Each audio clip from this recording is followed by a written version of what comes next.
Assalamu alaikum students. In this video we are going to discuss about the structural conformation of proteins. अच्छा बेटा, structural conformation यानी protein के structure को हम यहाँ पर डिस्कस करेंगे। तो जैसे ही प्रोटीन सिंथेसाइज होता है, जैसे ही प्रोटीन जो है जिस तरह से ही सिंथेसाइज होता है, ट्रांसलेशन होती है, तो वो एक स्ट्रेट चेन की फॉर्म में होता है। अच्छा, स्ट्रेट चेन की फॉर्म में जो प्रोटीन है जिसको हम कहते हैं प्राइमरी प्रोटीन्स, जिसको हम नाम देते हैं प्राइमरी प्रोटीन्स का, क्योंकि बिल्कुल सीधे अरेंज होता है, स्ट्रेट अरेंजमेंट होती है, कोई फोल्डिंग कोई टर्निंग नहीं होती है, अमाइनो एसिड्स बिल्कुल एक साथ सीधे अरेंज होता है। अब क्या होता है बेटा, ये प्राइमरी प्रोटीन है। अब इसमें क्या होता है, जैसे ही प्रोटीन की फॉर्मेशन हो जाती है तो ये प्राइमरी प्रोटीन की फॉर्म में रहता नहीं है, इनके बीच में हाइड्रोजन बॉन्डिंग क्रिएट होती है और फिर जो है इसमें फोल्डिंग स्टार्ट हो जाती है और ये जो है ना अपनी स्टेट को, अपनी शेप को स्ट्रेट चेन से चेंज कर लेता है, तो फिर वो कहलाता है सेकेंडरी प्रोटीन। जैसे मैंने यहाँ पर स्ट्रक्चर दिखाया, ये हमारे पास सेकेंडरी स्ट्रक्चर कहलाता है। यहाँ पे दो डायग्राम मैंने दिखाई है, एक अल्फा हेलिक्स है और एक बीटा प्लेटेड स्ट्रक्चर है। तो बेटा होता है क्या है, देखो अगर आप यहाँ पे देख सकते हो कि यहाँ पे जो है आपको दिख रहा है कि यहाँ पे ये अमाइनो एसिड्स है, ये कर्व हो चुके हैं, यानी एक चेन की फॉर्म में आ चुके हैं। और क्यों आ चुके हैं, क्योंकि इन अमाइनो एसिड्स के दरमियान हाइड्रोजन बॉन्डिंग क्रिएट हो चुकी है इस तरीके से। तो ये एक दूसरे को अट्रैक्ट कर रहे हैं, तो जिसकी वजह से ये एक जो है ना हेलिकल स्ट्रक्चर में, ये देखो ये हाइड्रोजन बॉन्डिंग यहाँ पे मौजूद है। तो इसको हम कहते हैं, अगर ऐसे कर्वी शेप में मौजूद है यानी एक स्पाइरल अरेंजमेंट है, this is called alpha helix. और या फिर ऐसा हो सकता है कि दो प्रोटीन की चेन है, यानी दो प्राइमरी प्रोटीन्स है, दो प्राइमरी स्ट्रक्चर है और उनके दरमियान जो है क्या मौजूद है, उनके दरमियान हाइड्रोजन बॉन्डिंग हो गई है और वो एक प्लेटेड स्ट्रक्चर फॉर्म कर चुके हैं, जैसे ये वाली, this is called beta pleated sheet. तो ये हमारे पास जो है ना ये सेकेंडरी प्रोटीन्स है। अब क्या होता है बेटा, कुछ प्रोटीन्स में ये होता है कि भाई वो ख़ुद तो ऐसे हेलिकल स्ट्रक्चर में कन्वर्ट हो चुके हैं, लेकिन वो हाइड्रोजन बॉन्डिंग के अलावा उनमें और बॉन्डिंग स्टार्ट होती है और वो 3 डायमेंशनली कर्व हो जाते हैं। इस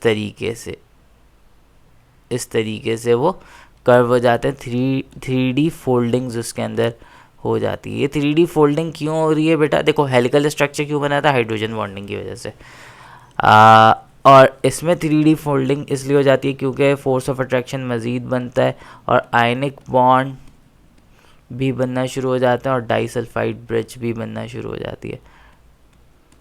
डाइसल्फाइड ब्रिज बनना शुरू हो जाती है जिसकी वजह से इसमें फोल्डिंग हो जाती है। तो ये फिर हमारे पास टर्शियरी स्ट्रक्चर कहलाते हैं, टर्शियरी स्ट्रक्चर्स कहलाते हैं। अच्छा भाई, इसमें क्या हुआ बेटा, ये हेलिकल की चेंज थी, फॉर एग्जांपल इसमें हाइड्रोजन बॉन्डिंग थी, अब ये भी मज़ीद टर्न हो गई आयनिक बॉन्डिंग की वजह से।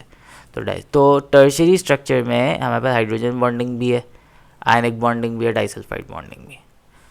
अब क्या होता है बेटा, कुछ प्रोटीन्स हमारे पास इससे भी ज़्यादा कॉम्प्लेक्स फॉर्म में होता है। उसमें क्या होता है बेटा, उनमें ये होता है कि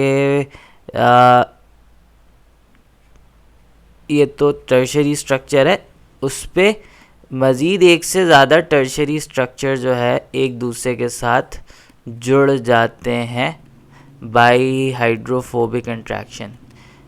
अच्छा, हाइड्रोफोबिक इंट्रैक्शन क्या है बेटा, हाइड्रोफोबिक इंट्रैक्शन का मतलब ये है कि फॉर एग्ज़ाम्पल बेटा, अगर मैं इसकी बात करूं, इस चेन की बात करूं, इसमें कुछ हाइड्रोफोबिक ग्रुप्स होंगे, इस पे कुछ हाइड्रोफोबिक ग्रुप होंगे, तो उन हाइड्रोफोबिक ग्रुप का आपस में जो इंट्रैक्शन है, फोर्स ऑफ अट्रैक्शन है, वो हाइड्रोफोबिक इंट्रैक्शन कहलाता है।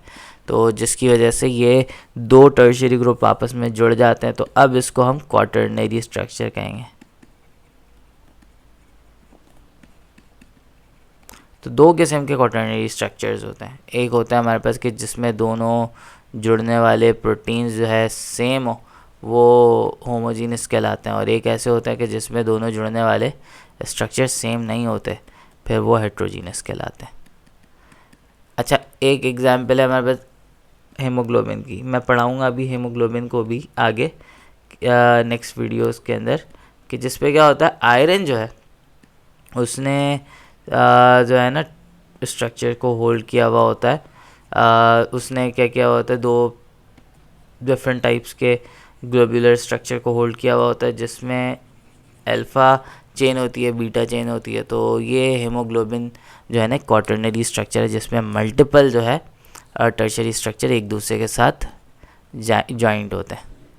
अच्छा, एक चीज़ याद रखना है, यहाँ पे ये जो हमारे पास प्राइमरी स्ट्रक्चर है, ये प्राइमरी स्ट्रक्चर है, ये ऑब्वियसली चेन फाइबर लाइक होता है, और ये भी होता भले जैसा भी ये भले फोल्डिंग है, लेकिन ये भी फिलामेंट लाइक होता है।